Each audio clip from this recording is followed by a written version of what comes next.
தற்போது கிடைத்திருக்கும் முக்கிய செய்தி, காஞ்சிபுரத்தில் பாமக தலைவர் அன்புமணி தலைமையிலும், விழுப்புரத்தில் பாமக கட்சியினுடைய நிறுவனர் ராமதாஸ் தலைமையிலும் ஆர்ப்பாட்டம் நடைபெற்று வருகிறது.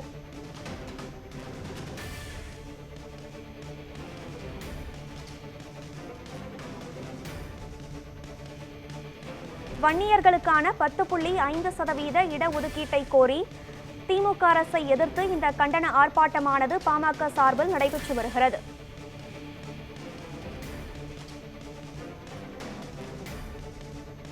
வன்னியர்களுக்கான 10.5% இடஒதுக்கீட்டை கோரி திமுக அரசை கண்டித்து பாமக சார்பில் காஞ்சிபுரத்திலும் விழுப்புரத்திலும் போராட்டம் நடைபெற்று வருகிறது.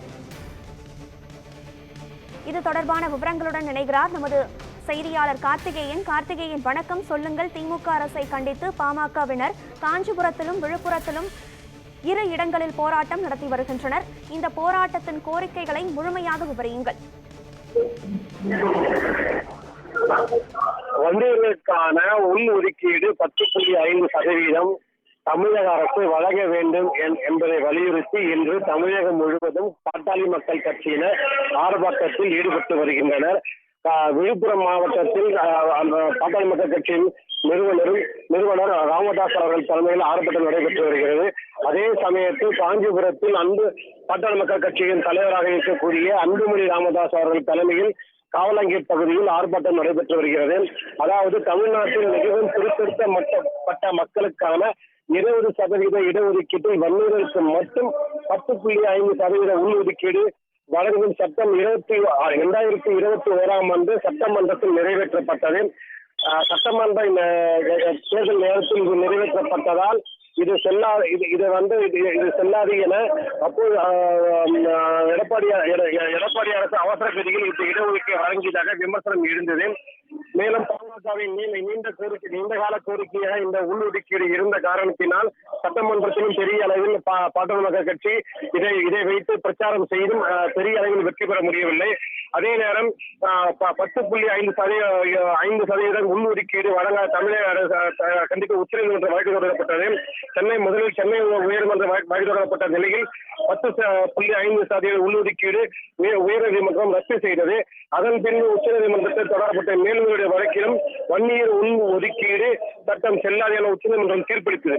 இதனையடுத்து மிகவும் பிற்படுத்தப்பட்ட பிரிவில் வன்னியர்கள் தனிப்பிரிவாக பார்க்கப்பட வேண்டும் என்பதற்கான தரவுகளை கொடுப்பதற்கு தமிழக அரசு தவறியதாக உரிய தரவுகளை வன்னியர்களுக்கு இடஒதுக்கீடாக எந்த தடையும் இல்லை என 2022 31ஆம் தேதி உச்சநீதிமன்றம் அளித்த தீர்ப்பில் கூறப்பட்டுள்ளது. இதனையடுத்து தொடர்ந்து இந்த தீர்ப்பு வழங்கி சுமார் 9 மாதங்கள் கடந்த பின்பும் தமிழக அரசானது வன்னியர்களுக்கான உள்ஒதுக்கீடு 10.5% உள்ஒதுக்கீடு வழங்காத காரணத்தினால் இன்று தமிழகம் முழுவதும் பாட்டாளி மக்கள் கட்சியினர் ஆர்ப்பாட்டத்தில் ஈடுபட்டு வருகின்றனர். குறிப்பாக விழுப்புரத்தில் பாட்டாளி மக்கள் கட்சியின் நிறுவனர் ராமதாஸ் தலைமையில் பெரும் திரளான பாட்டாளி மக்கள் கட்சி தொண்டர்கள் கலந்து கொண்ட ஆர்ப்பாட்டம் நடைபெற்று வருகிறது. அதே நேரத்தில் காஞ்சிபுரத்திலும் திரளான தொண்டர்கள் கலந்து கொண்ட அன்புமணி ராமதாஸ், அதாவது பாட்டாளி மக்கள் கட்சியின் தலைவராக இருக்கக்கூடிய அன்புமணி ராமதாஸ் அவர்கள் தலைமையில் ஆர்ப்பாட்டம் நடைபெற்று வருகிறது. இந்த உள்ஒதுக்கீடை ஸ்டாலின் அரசு உடனடியாக வழங்க வேண்டும். உச்சநீதிமன்ற தீர்ப்பினை மதித்து ஸ்டாலின் அரசு உடனடியாக வழங்க வேண்டும். எங்கள் வாக்குகள் மட்டும் உங்களுக்கு வேண்டுமான உள்ஒதுக்கீடு தரமாட்டீர்களா என்ற கூறி பாட்டாளி மக்கள் கட்சியினர் விழுப்புரம் மற்றும் தமிழகம் எங்கும் ஆர்ப்பாட்டத்தில் ஈடுபட்டு வருகின்றனர். கனகதாரா. காஞ்சிபுரத்தில் பாமக தலைவர் அன்புமணி ராமதாஸ் தலைமையிலும், விழுப்புரத்தில் பாமக நிறுவனர் ராமதாஸ் தலைமையிலும் வன்னியர்களுக்கான 10.5% இடஒதுக்கீட்டை வலியுறுத்தி திமுக அரசை எதிர்த்து கண்டன ஆர்ப்பாட்டத்தில் பாமக சார்பாக 2 தலைவர்களும் ஈடுபட்டு வருகின்றனர். இது தொடர்பான விவரங்களை பதிவு செய்தமைக்கு நன்றி கார்த்திகேயன்.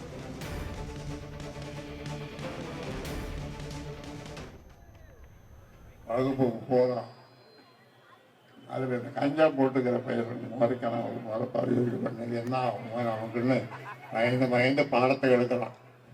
ரொம்ப சொற்காம பாடத்தை எடுத்து முடிச்சுட்டு போய் நல்லா படிப்பேன் அப்படின்னு சொல்லிட்டு வெளியே வந்துட்டான். ஆத்தா தப்பி போயிச்சோம்.